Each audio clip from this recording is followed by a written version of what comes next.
Hello guys, आज हम हमारा देश, हमारी संस्कृति, हमारी धरोहर, हमारी नदियों के टॉपिक में चंबल नदी के बारे में बात करेंगे। चंबल नदी मध्य भारत में यमुना नदी की सहायक नदी है। यह नदी जनापाव पर्वत बांगचू पॉइंट मऊ से निकलती है। इसका प्राचीन नाम चम्रणवती है। इसकी सहायक नदियाँ शिप्रा, सिंध, काली सिंध और कूनू नदी हैं। ये नदी भारत में उत्तर मध्य भारत भाग में राजस्थान के चित्तौड़गढ़, चौरासीगढ़ से कोटा तथा धौलपुर, सवाई माधोपुर, मध्य प्रदेश के धार, उज्जैन, रतलाम, मंदसौर, भिंड, मुरैना आदि जिलों से होकर बहती है। यह नदी दक्षिण की ओर मुड़कर उत्तर प्रदेश राज्य में यमुना में शामिल होने के पहले राजस्थान और मध्य प्रदेश के बीच सीमा बनाती है। इस नदी पर 4 विद्युत परियोजनाएं बनाई गई हैं। चंबल नदी पर भारत की एक प्रमुख नदी घाटी परियोजना है। इसके अंतर्गत चंबल नदी पर 4 बांध बनाए गए हैं। इस परियोजना के से राजस्थान और मध्य प्रदेश में सिंचाई और मिट्टी संरक्षण हुआ है। इस सिंचाई क्षमता 5 लाख हेक्टेयर है। जल विद्युत 386 मेगावाट है। चंबल परियोजना 3 चरणों में पूर्ण हुई। गांधी सागर बांध विद्युत क्षमता 115 मेगावाट, राणा प्रताप सागर बांध विद्युत क्षमता 172 मेगावाट, जवाहर सागर बांध विद्युत क्षमता 99 मेगावाट। राजस्थान में चंबल घाटी परियोजना का प्रारंभ 1953 से 1954 राजस्थान का हिस्सा से 50%। गांधी सागर बांध चंबल परियोजना के प्रथम चरण में 1950 में स्थापित मध्य प्रदेश के चौरासीगढ़ स्थान के पास रामपुरा मानपुरा के पठारों के बीच निर्मित बांध कोटा सिंचाई बांध, कोटा ताप विद्युत घर स्थापित है। इस परियोजना के अंतर्गत 4 बांध, 5 बिजलीघर और एक बड़ा बैराज बनाया गया है।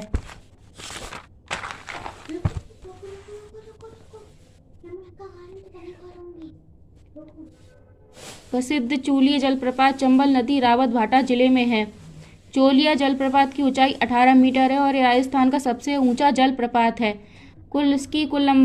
नदी की कुल लंबाई 135 है। राजस्थान की औद्योगिक नगरी कोटा इस नदी के किनारे स्थित है। ये एक 12मासी नदी है। इसका उद्गम स्थल जलापाव की पहाड़ी मध्य प्रदेश है। ये दक्षिण में मऊ शहर के इंदौर के पास है। विंध्य रेंज में मध्य प्रदेश में दक्षिण ढलान से होकर गुजरती है। चंबल और उसकी सहायक नदियां उत्तर पश्चिमी मध्य प्रदेश के मालवा के नाले जिले जबकि इसकी सहायक नदी बनास जो अरावली पर्वतों से होकर गुजरती हैं, इसमें मिल जाती हैं। सवाई माधोपुर, चंबल, बनास, सीप नदी त्रिवेणी संगम बनाती हैं। चंबल कावेरी, यमुना, सिंधु पहुंच भरे के पास पचनदा में उत्तर प्रदेश राज्य में भिंड और इटावा जिले की सीमा पर शामिल 5 नदियों के संगम समाप्त होती है। चंबल नदी राजस्थान की सबसे बड़ी नदी है। चंबल नदी में सवाई माधोपुर और धौलपुर में भीड़ पाए जाते हैं। चंबल नदी राजस्थान व मध्य प्रदेश की सीमा बनाते हुए चलती है, जो कि 252 किलोमीटर की है। यह उत्तर प्रदेश में बहते हुए 965 किलोमीटर की दूरी तय करके यूपी के इटावा जिले के मुरादगंज के पास यमुना नदी में मिल जाती है।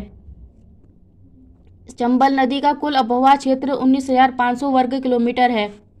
इटावा जिले के मुरादगंज के पास मिल जाती है। महाभारत के अनुसार राजा रंतिदेव के यज्ञों में जो आर्द्रचम्र राशि इकट्ठा हो गई थी, उसी से यह नदी का उद्गम हुआ था।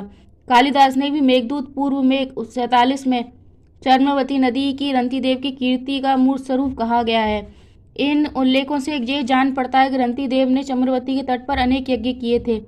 चम्रवती नदी को वन पर्व के तीर्थ यात्रा अनुपर्व पुण्य नदी माना गया है।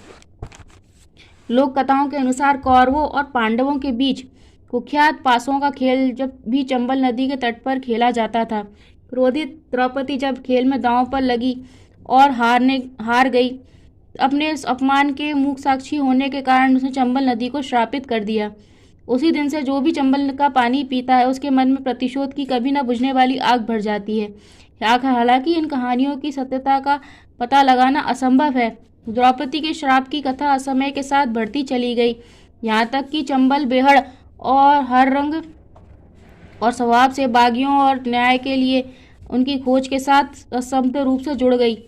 चंबल की भीड़ों में तुरंत कटाव से बनी हुई गहरी नालियाँ, गलियाँ भी भूल भुलैया उन लोगों के लिए एक प्राकृतिक सहयोगी थी जो अपनी तटों में जो चंबल की तटों में अपना हिलना या छिपना या शरण लेना चाहते थे। 12वीं शताब्दी में दिल्ली और कन्नौज के पतन ने इस दावे को बढ़ावा दिया, क्योंकि राजपूत शरणार्थियों ने चंबल भीड़ में शरण ली, आदिवासी भीलों को बेरहमी से बाहर करते हुए। तोमर राजपूतों ने चंबल के साथ विशाल क्षेत्र को बसाया, जिसे अभी भी तोमर घर के रूप में जाना जाता है। हालांकि पूरे घर यूपी में मुस्लिम शासकों के प्रभाव में आ गया था और तो शाही शासन के खिलाफ इसे युद्ध की और विद्रोह की सतत स्थिति कहा जा सकता है। यही स्थिति किशोरी शताब्दी के उत्तरार्ध में अच्छी जारी रही। जाटों मराठों की लुटेरी सेना ने अराजकता और सक्रियता की स्थिति को बढ़ावा दिया। अंग्रेजों ने 19वीं शताब्दी की शुरुआत में पदभार ग्रहण किया और एक विशेष बागी और धोखाधड़ी विभाग के साथ व्यवस्था को बहाल करने का प्रयास किया। 1857 के महान विद्रोह में डकैती गिरोह को फिर से उदय हुआ देखा गया कि जिसमें विद्रोही और सलार और हमदर्दों की बड़ी लड़ाई के बाद हराने के लिए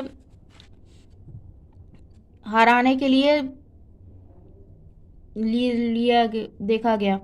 यह समस्या कभी भी पूरी तरह से हल नहीं हुई और भारत शासन के दौरान एक गहरे घाव बनी रही। बागियों की उपस्थिति आबादी की सहानुभूति और सहयोग पर टिकी थी। संगठित गुटों के उदय, जातीय प्रतिशोध और फिरौती के लिए अपहरण के कारण इस समर्थन पर आधारित हमले हुए। बागियों ने अपना सम्मान खो दिया और वे सिर्फ एक आम ठग बनकर रह गए। 20वीं शताब्दी के बाद में कई आवासीय कार्यक्रमों के सक्षम कानून लागू करने के साथ जोड़ा गया। सामाजिक कार्यकर्ता विनोद भावे और जयप्रकाश नारायण द्वारा आत्मसमर्पण करने की अपील को परिणाम सामने आए और 1970 के दशक में पूर्व की लूट द्वारा बड़े पैमाने पर आत्मसमर्पण कर दिया गया। चंबल को भीड़ आज काफ़ी हद तक शांत है, उनका आकर्षण बना हुआ है, लेकिन जीवन के एक तरीके के बजाय इस भूमि के ऐतिहासिक आख्यान के एक हिस्से के रूप में। आप सभी को ये वीडियो कैसी लगी? आप सभी इस चंबल नदी के इतिहास के बारे में यदि कोई जानकारी और जानते हैं जो मुझे नहीं पता थी तो वो भी शेयर कर सकते हैं। अगर आपको इस वीडियो से में कुछ भी सही नहीं लगा या कोई जानकारी मेरे द्वारा गलत दी गई है तो उसके लिए मैं आपसे क्षमा चाहती हूँ। आप सभी कृपया कमेंट बॉक्स में ज़रूर बताएं कि आपको ये जानकारी कैसी लगी। वीडियो को पसंद आई हो तो उसको लाइक और शेयर करें और चैनल को सब्सक्राइब करना ना भूलें। बहुत बहुत धन्यवाद आपका।